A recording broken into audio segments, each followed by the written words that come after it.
we're gonna start here. The last game for the Challenger Summit. It's gonna be Overclockers versus Bren Esports. Game number 3. Winner takes all. And 50,000 ringgit is in line here as a prize pool for the Challenger Summit 2019. And Bren Esports really need to play a very aggressive start here, but it looks like Overclockers is the one being slightly aggressive on the top side of the map. I do like what is happening here. Bren Esports as well as Overclockers are doing really well. Oh, Maganda! Maganda! Now EJ will come in, will try to defend the buff away, delaying the leveling of Bad Apple and Cool Zone, but they still manage to get the buff. Here comes Overclockers. They want to wipe out Bren as early as they can. Bad Apple position a little bit quite wide, but there's another hook there by Hayes. Maganda hook. First blood goes to Bren Esports. Cool Zone has to run away, and Overclockers is dispersing. Coco jumping towards Bad Apple. Bad Apple, being a Thomas, can simply jump out of the way. Hayes might actually try to go for a pull here. I'm not so sure the range is too far, but Bren Esports opens up our game with that tremendous first blood. That was a beautiful, beautiful, beautiful play there coming in from the side of Bren Esports. Nicely getting that first blood. And it seems that the advantage is in favor for the side of Bren. If they're able to ride this advantage out, they have to make sure that they don't get caught making stupid mistakes or making silly mistakes against Overclockers. Do not overcommit. Yeah, Overclockers on the same side has to actually try not to be chaotic in terms of trying to engage. Maybe they have to be more coordinated in order to handle Bren Esports, which is, as again, is said to be playing aggressive here in the early and maybe possibly mid games as well. Now we're going to be seeing Taku as well as Kulzo now, moving into some very good positions here. I do believe that there is going to be a bit of a fight over at the Turtle Pit, and I think that was coming in from Overclockers, so I think that they are signaling that they have an idea that OCS might try to go for the Turtle. So we do see Bren Esports actually moving into a location whereby they get as much information as they can over onto OCS. Alright guys, now everybody is slowly coming down, but Bren Esports is eyeing over that turtle. Not a single overclocker trying to attempt to defend this over from Bren Esports. That is a very clean turtle pickup here done by the Filipino team. This is going to be a very good game here coming in from these teams. I do like the fact that they have the ability to basically fight out these early games, but they have to be really careful with how they want to make it. OCS Meow. Meow gets pulled in. This is bad here. There goes another kill going over towards the side of Bren. Bren trying to go all-realistic, but Hayes gets taken down.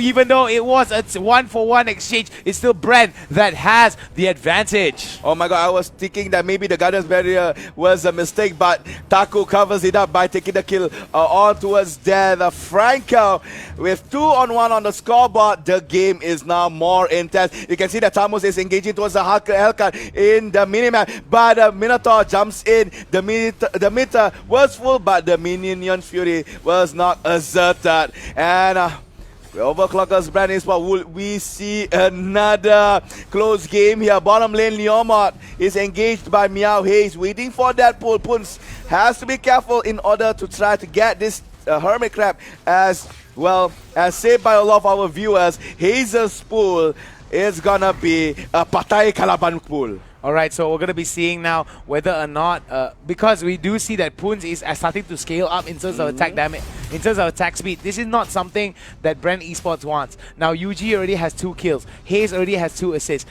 Hayes needs to move around as much as he can and give as much kills towards Coco. Top side though. Oh, top side? Never mind, it's okay. Top side could be a big issue here as they're going to be taking the first, they might be trying to take the first turret, getting a little bit of pressure onto top side. I thought they were actually brawling there. Baribo now is in trouble. 4-man from Overclockers gets that kill, but Franco traces it off by taking that suppression on towards the Lunox. Then that is 1-on-1 trade done by both teams. Now Meow tries to engage towards Hayes. Yes, he has been slowed down by that passive auto attack by the Kufra, but he will be fine. So both teams will have their respective turrets go down, and Turtle cools up, slapping that Turtle a little bit with his rock. I mean, now not a rock, it's a club. It's a freaking gas can. Oh yeah, it's a gas can, because of his skin. But anyway, But Hayes, oh my god, another hook there. Zaman Force has been opened up by the heart. Goes on trying to do something, maneuvering there. But Franco goes up and then that's it. Hitting very nicely there. Now Overclockers, Isa dropping dead. But Kulzo manages to actually be under the mercy of his own tower. Bren Esports did not go for the tower dive engage, and again a nice display of engagement done here by Bren Esports. Apple 1v1 with Rebo, but Apple does not look to want to fight that Leomord just yet. Alright, now looking into the tower, looking into the turtle pit now, we're going to be seeing the first turtle being taken for the side of Bren Esports here. This is going to help them, but luckily enough they were able to take it. Nicely done there. Nice, what's the word for it? Nice little secure for the side of Bren Esports. This is going to help them with 2,000 goal advantage here. With Overclockers moving in towards the top side, we do see that the shift in focus might be in the agenda for the side of Overclockers. Bren Esports still playing it very well 6 minutes into the game. Almost getting that hook. Bad Apple engaged Rebo, I mean, for a while just now. Pause has been called here by the Hellcat, which is Team Bren Esports. And wow, draft pick. Hello, draft pick. Yeah, so we're going to be changing it in a while. So anyway, all of those jokes aside here, what is the main concern coming in for the side of OCS when fighting against Bren? And what does Bren need to avoid from OCS? Okay, why not I change the question? Let me rephrase you. Of it, which I think they're doing a really good job. Let's get back into the game. All right, back into game. It's still early in. Well, I mean, still in the early stages of the game. Both teams are still in the process of farming up. But speaking of farming, goal advantage is on the side of Bren Esports at right around 1,000 goal. Yuji and Hayes, Taku is right in front of him, but Hayes is smart enough not engaging that Lunox just yet, because Lunox has brilliance to actually flee away. Okay, now we're going to be seeing Hayes right now trying to get a little bit of information onto Overclockers. We still see that there is going to be a little bit of goal. A little bit. Oh, wait, but bottom lane now. It's going to be bad. Bren. Almost getting that kill. Gets the kill over the tower shot. Now Pons has to run away from EJ. And that is a smart play by Coco. Again, engaged by Overclockers. Counter play by Bren.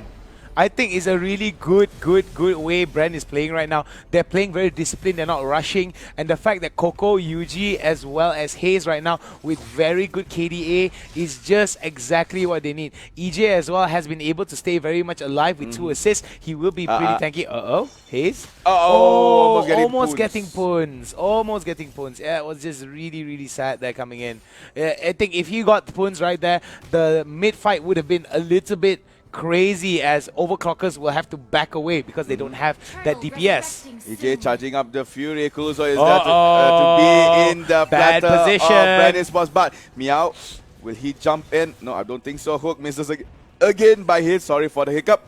And now, with Bren Esports, their plan foil at bottom lane. They are rotating back, focusing on mid lane. Kufra is very near towards the Minotaur on the bottom side of the map. But well, doing Meow, he knows how to disengage over a situation where it will be dire to him. Falling back. Rotation for Overclockers this time towards the top lane. Rebo now is in trouble. This is going to be a 3-man dive by Team Overclockers. There goes Rebo still goes down in the end by the 3-man gang by Overclockers. Alright, Rebo was not in a very Matalino position right there. Oh, nice try coming in from Hayes to try to get Puns down. But oh my god, look at the amount of damage coming in from Puns. I mean, he was literally not in the right position to get the Lacion towards the minion. Now bouncy ball, EJ is trapped. He has the Fury maxed out. Minion's Fury is still intact. He heals up just a little bit. Yuji trying his best to actually clear off mid lane. Taku, Meow, and also Puns is waiting desperately for any member of Bren Esports to actually do that face check. All right, so we're going to be seeing here how is Coco going to be moving over to the tops, over to the mid side here. He will be able to get some of these neutral buffs, neutral creeps, excuse me, and he wants to be moving with Haze. We do see Kulza now in a little bit of trouble here as EJ nicely done coming in from the side of Meow, but will it be enough? Yuji, nice force Haze there, is going to go down. No, he's not. Oh my goodness, Haze is still alive. Haze is still alive, being barred here by the Guardian's barrier. That is a one-man dead over the side of Overclockers. Claw coming back. Meow jumps in. Yuji has the clear side, but does not want to go for the engage. Coco on the side will be saved here by the turret and also the other members of Bren Esports. Hayes now looking for the right place to hook. Gets the Kufa. That is the Kalaban who went there. We've been waiting for. Kufa goes down. EJ is still alive. Yuji goes in for the Kalatos Kunzo. One more kill goes to the Filipino team. Puts in the middle of it. Hayes tries to take it up, but look at the Rebo coming in with the fantasy. Wants to go for the kill. Puts is going to going down soon as the Harif gets that sweet kill over the marksman of Overclockers. At the same time, that is a Tamus breakdown done by the Ray team. And now, wow, the Kings of Bren Esports, may you have the Lord for your taking. Now, let me just say this. 4-for-0 exchange. This is going to open up the Lord. This will help Bren Esports get closer to that 10,000 ringgit grand final prize. Did you know that 10,000 ringgit is worth 125,000 pesos? Oh, in Philippine money? Yeah, boy. If they win. If they win, yeah. So that's a lot of money right there. That's true. All right, so let us go check this out. Bren Esports right now moving in a very, very interesting way. As we're going to see Overclockers right now, they are moving a little bit more disciplined right now. They do not want to be caught. But sometimes when you stay too close, that makes it easier as a target for Haze to actually catch. Haze has made close to 5 to 6 very, very good plays, and it has shown in this entire game. Close to 50% of entire kills coming in from Bren Esports has been contributed by Haze. And another thing I saw just now in the item list there, Coco has 2 green items that I really like being picked up here by Hellcat. Blade of Despair and Venomous Scythe. Oh my goodness, that's just gonna make him damage, that's just gonna make him so full of utility as well as so much damage. We do see that the Filipino team right now are knocking on the doors for the side of Overclockers. Bren Esports right now putting on the pressure for the side of Overclockers. Overclockers trying to repair as much of the damage here. Oh my goodness. There goes the good engage. Engage is really good here. There goes Meow Meow. It's gonna go down for the count, but it's gonna be the Minoan Fury. Kuzo will be able to get out of it, but it's not gonna be enough. Poods right now tries his best to get it, but the damage is way too high coming in from Bren Esports. If Bren Esports continues to do this, they will be able to walk away with this prize. They are knocking on the doors of Overclockers in 12 minutes right here. The Nexus is right in front of them. Oh!